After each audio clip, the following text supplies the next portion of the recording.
International Issues and Crisis Communication student for the fall of 2016.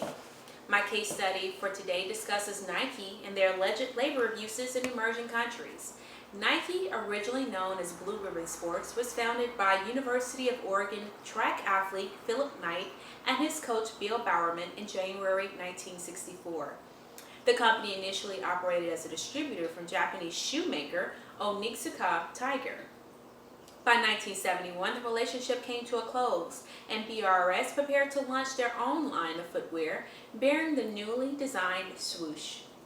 Nike has established itself as a leading athletic brand and as an enduring icon of American athleticism, but not too long ago the company was publicly scorned for its shameful use of their employees.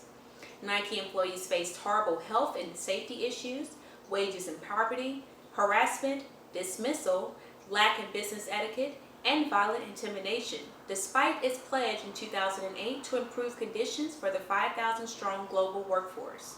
Back in 2008, Nike was sued for alleged labor abuse in its overseas manufacturing operations under state laws against false advertising and unfair business practices.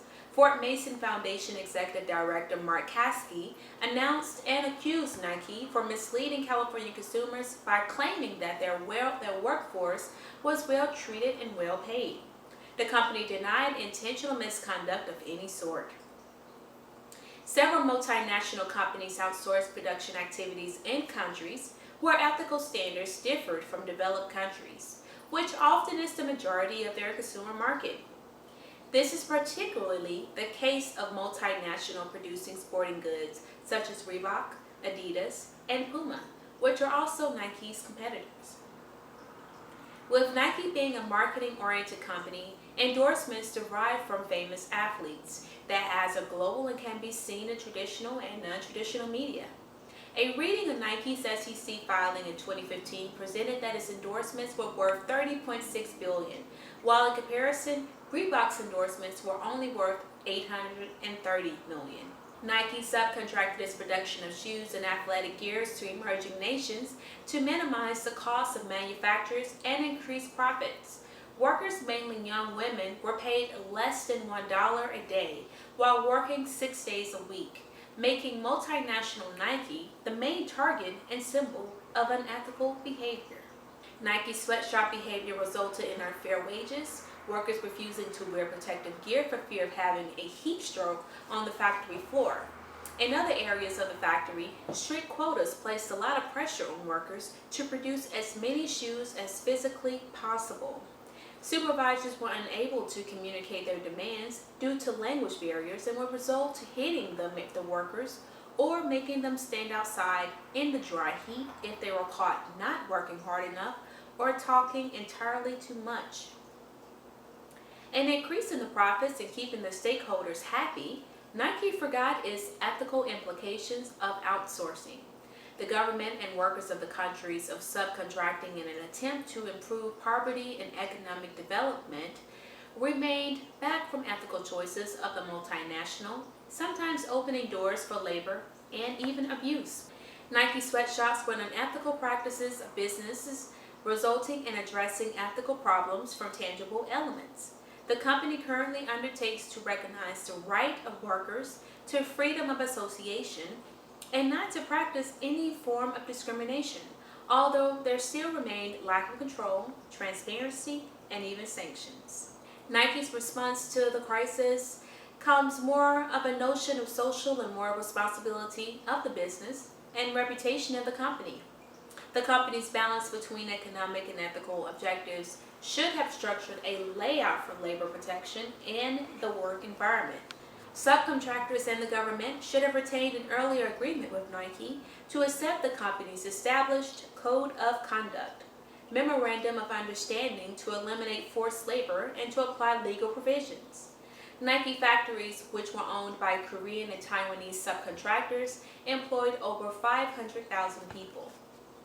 In 1999, Nike introduced their own code of conduct in Vietnam, modeled after several ILO, International Labor Organization, conventions, to establish and protect workers' rights and strengthen accountability and transparency in Nike's operations in Vietnam. Workers were able to have the rights to minimum wages and other entitlements like food at subsidized rates. The workers also had access to basic education. Nike committed itself to stop dealing with factories lacking basic education facilities for workers by the end of 2011.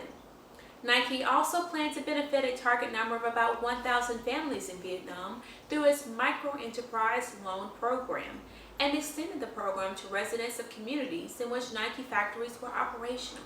Now you may question, what could Nike have done differently?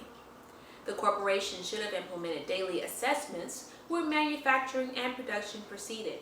The assessments would inform Nike executives and managers if subcontractors violated the MOU. Nike also has the responsibility to hold subcontractors to those conditions that exist only in the subcontracted countries. But Nike should also follow the rules and conditions of the host country to ensure no rules or violations are broken.